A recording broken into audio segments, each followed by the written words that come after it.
Good morning, boys and girls. This is Ms. Shahid, and it's a beautiful Monday. I thought of teaching you something in math today. We are going to do base 10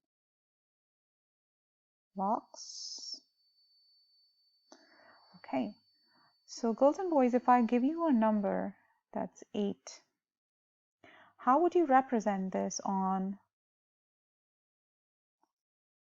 your place value chart? So in the number 8, do we have any 10s? We don't have a 10 here, right? Let me put a T and an O here. We don't have a 10. So we don't put anything on the 10 side.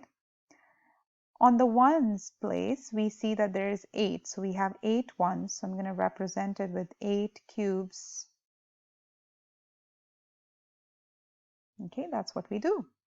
If I give you the number 18, how will we represent this on the place value chart? So we will put 110, right? There's 110. We know there's 110 in the tens place. So for a 10 to represent 10, I use a long. And I have 8 in the ones place. So I'm going to put 8 dots here. Okay. Now, before we knew this one, we could have also done this, right? 18, and I could put 1, 2, 3, 4, 5, 6, 7, 8, 9, 10, 11, 12, 13, 14, 15, 16, 17, 18.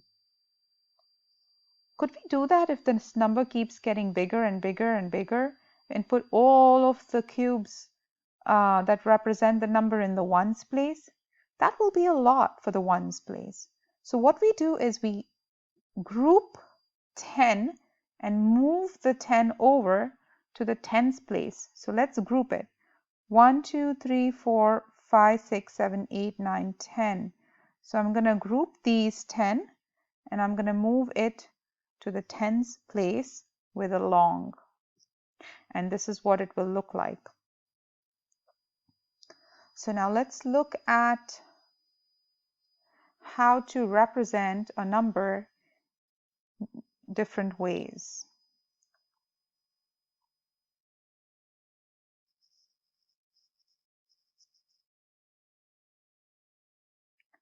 So think of a number. Let's think of a number.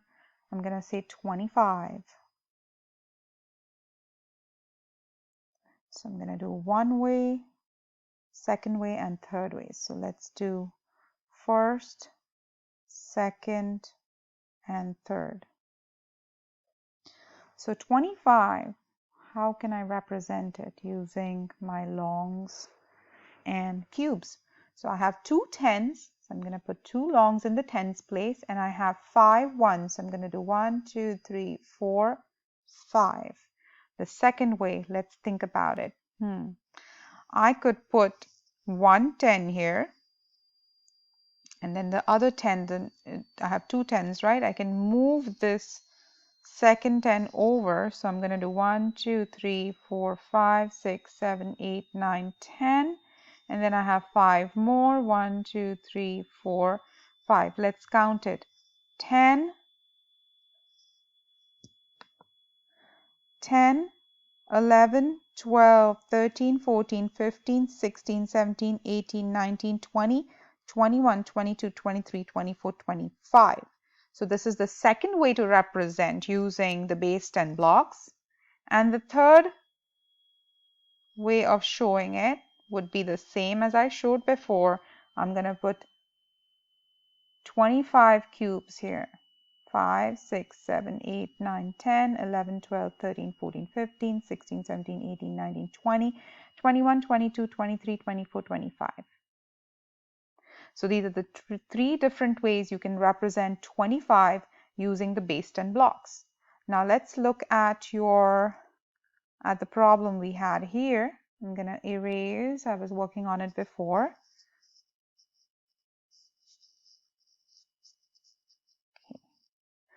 So the very first thing that Shahid had taught you to do is to write the number 21, and on top of the number you put a T and a O. This way you will know what number is in the tens place and what number is on the ones place. So now I know that in the tens place I have 2 tens. How would I represent that? Okay, I have 2 tens, so I'm going to use 2 longs, and I have 1 in the ones place, so I'm going to use 1 cube. If you look up here, they have shown another way to represent 21. They used 1 10. Let's count it. 10. And when you count the cubes, you're going to count 11, right? So we are going to say 10, 11, 12, 13, 14, 15, 16, 17, 18, 19, 20, 21. So that's another way to show it. So I'm going to put first way, second way, and now the third way. So in my third way, all I can do is just so, right? We have ones over here. So I'm going to put all my 21 cubes in the ones place to represent it. 1, 2, 3, 4, 5, 6, 7, 8, 9, 10, 11, 12, 13, 14, 15, 16, 17, 18, 19, 20, and 21. So I have 1, 2, 3 different ways to represent 21 using my base 10 blocks. I hope this lesson was useful to you. If you have not done this choice board, you can do it now by understanding how to do it. But a lot of you did this choice board, and I wanted to show and do a lesson on it. So if you did not understand it, you could understand it better now.